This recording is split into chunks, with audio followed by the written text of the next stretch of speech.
Hey guys, welcome back to Clownfish TV. This is Neon. I am not here with Geeky Sparkles. She's sitting this one out. I don't think she cares enough about Doctor Who to talk about Doctor Who. So I'm going to talk about Doctor Who. Before we get into it any further, please subscribe for more pop culture news, views, and rants. Guys, over 244,000 subs. Thank you so much for the support. We do talk about Doctor Who, not as much as we used to talk about it, because the show's just not any good. In fact, the show is infuriating, not because Jodie Whittaker is the Doctor per se, that she is a woman, but because they've decided to retcon the entire series. The Doctor's no longer a Time Lord. The Doctor's from some other dimension or some crazy shit. I don't know. We're going to talk about that. We're going to talk about how Jodie Whittaker is now worried she's ruined Doctor Who for women forever. Pretty interesting for her to come out and say that as she's leaving the TARDIS. And there's also some big news here that Sony's officially acquired Doctor Who's Series 14 producer Bad Wolf. This is Russell T Davies' company. So Sony is going to be bankrolling Doctor Who. The BBC must really be worried about its financial situation. A lot of people trying to, ditch the TV license. And the BBC is not doing well financially. Doctor Who is an expensive show. And we did talk about how Russell T Davies has wrangled for complete creative control of Doctor Who. That when he comes on board, he's going to be completely in charge of this show. I don't think he can save it. Personally, I think it's done. I think it's over. But, Sony is going to be bankrolling that. So we'll talk a little bit about that later. First, let's talk about this. Jodie Whittaker had sort of an exit interview, I guess, for Doctor Who. This is her last full series. There are a couple of specials, I guess, next year. I don't think anybody's going to care to watch. The ratings are not good. People are angry. Fans are angry about the massive FU retcon to Doctor Who. Look at this. This is Doctor Who TV UK, one of the biggest Doctor Who fan sites out there. And, their review of last week's episode was that Chibnall is sticking a middle finger up to the longtime fans that objected to his massive retcon of the Doctor and the Time Lord's established history. Many had theorized that the Master could have been lying about the Timeless Child. Yeah, that would have made sense. And assumed either Chibnall, having seen the massive negative reaction, might have some actual good graces to undo it, or leave a way out of it for a future showrunner, but it appears that won't happen on Chibnall's watch. He only wants to solidify things. Why am I even surprised? Chibnall rubs things in his detractors' faces further by hinting again at possibly thousands or more Doctors before Hartnell. So it's an elaborate troll. This is coming from one of the longest running and most respected Doctor Who fan sites out there, that Chris Chibnall has stuck up his middle finger to the fans. Now Jodie Whittaker is leaving the TARDIS, and she's afraid that she's ruined it for women. Again, it's not her being a woman that's ruined it. I know a lot of people didn't like, the idea of the Doctor being a woman to begin with. I was willing to give it a chance, but no, it's the show itself. The show itself is, frankly, dog shit right now. It's very preachy. It's very ham-fisted, and the retcon is completely unforgivable.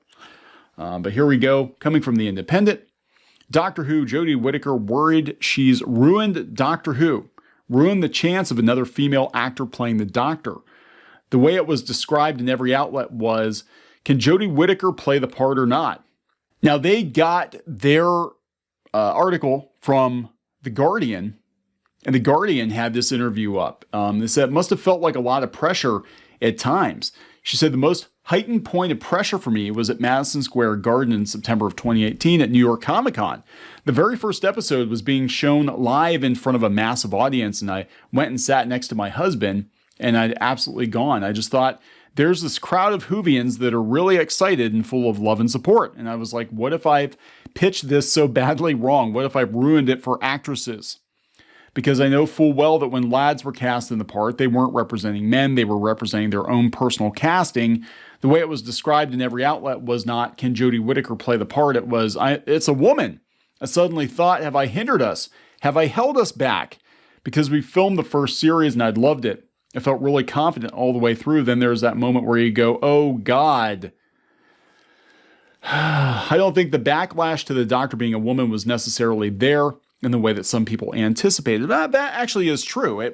There were people who were not happy about it at first. I do remember that. But the biggest criticism of the show isn't Jodie Whittaker. It's the damn retcon. It's the stories. They're horrible. You know, her being the Doctor isn't really the focus. I mean, she's not right for the Doctor, I don't think. She doesn't have the gravitas that the Doctor needs. She sounds like she's aping David Tennant, but people were willing to give her a chance for the most part. I mean, 10 million people tuned in for the first episode, and we've gone from that to like 3 million people watching the show currently, and a lot of fan outrage, not because it's Jodie Whittaker, not because she's a woman, it's because the show is trash, and Chibnall has retconned the show. You know, unfortunately, she's always going to be tangled up in that whole mess because the purpose of her run, you know, in Doctor Who, of Chibnall's run, is to retcon the entire show. So she is forever going to be the retcon Doctor, like always. You know, that's the way it is, and that's not her fault. I don't think she helped. I think a lot of those decisions were probably hers, too. You know, she had a lot of input on it, but yeah, really, you can blame Chris Chibnall for that. But this could, of course, be deflection. You know, you can't criticize Chibnall's run on the show because you hate women. And that's not what actually happened. The Guardian said, I don't think the backlash to the Doctor being a woman was necessarily there in the way that some people anticipated. No bras in the TARDIS and stuff like that. There's noise like that about everything. And it's not the kind of thing that affects me day to day. As soon as the first episode goes out, it's either your cup of tea or it isn't. You realize you're not representing anyone other than yourself. Then you get the amazing Joe Martin. So that's really old news about me. And hopefully the next 15 generations of Doctor Who, we never have to have this chat again. I'm delighted it was mine, but it never has to happen again, thank God. Yeah, hopefully they don't retcon the show again. Yeah, that is the main problem. Now, it's interesting because we've been talking about the financials, and Doctor Who is an expensive show. It does seem like they kind of cheaped out on the last couple of seasons, and you know, the BBC is not in a good place financially.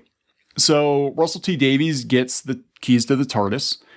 He is completely in control of season 14 from I think the 60th anniversary episode onward. Bad Wolf Productions, which sounds exciting on paper, but I don't think it's going to work out the way fans think it's going to work out. You can never go home again, and Russell T Davies' current year is not the same guy he was 15 years ago. Anyway, Sony has bought Bad Wolf Productions. They officially acquired Doctor Who Series 14 producer Bad Wolf. Sony Pictures Television has officially bought Bad Wolf. Sony purchased a majority stake in the indie production company, which is behind shows such as His Dark Materials, which I highly recommend, and I Hate Susie. Never heard of that one. While the deal also includes the Wolf Studios Wales facility in Cardiff and a minority stake in Bad Wolf America. I know there was an American version. Russell T Davies, who will return as showrunner for Doctor Who's 60th year, will be enlisting the help of Bad Wolf to produce the next season, set to air on BBC One in 2023 with a brand new Doctor. I think they're talking it's going to be an Indian guy this time. I have no idea. If they don't get rid of that retcon, if they don't retcon the retcon, there's no chance I'm even going to check it out, honestly. The company was founded by former BBC executives Julie Gardner and Jane Tranter back in 2015, while Sky, HBO, and Access Entertainment did hold stakes in it. Speaking to Deadline about the deal, they said the last 5 years have been a hugely rewarding experience as we built a production infrastructure and a creative community based out of Wolf Studios Wales that could compete with any TV production in the world. Sony Pictures Television shares our vision for the company going forward. They're just buying everything, aren't they? Sony's buying everything. Crunchyroll, and now they're buying this, and they're basically going to be bankrolling Doctor Who. Their immediate understanding and belief in the ethos of Bad Wolf made them perfect partners in the future. So yeah, it's really interesting. We kind of wondered how the BBC was going to pay for Doctor Who, and the short answer is they're not. I guess Sony's going to pay for it, and I wonder if Sony's going to have certain expectations, like we want to make this show marketable again. We want to sell toys again. You're going to have to change it up. You're going to have to start, wooing the fans back again there, RTD. because, Chibnall's era was one of failure, and it had nothing to do with Jodie Whittaker necessarily being a woman. So I'm going to wrap this one up. Please subscribe for more pop culture news, views, and rants, and we will talk later.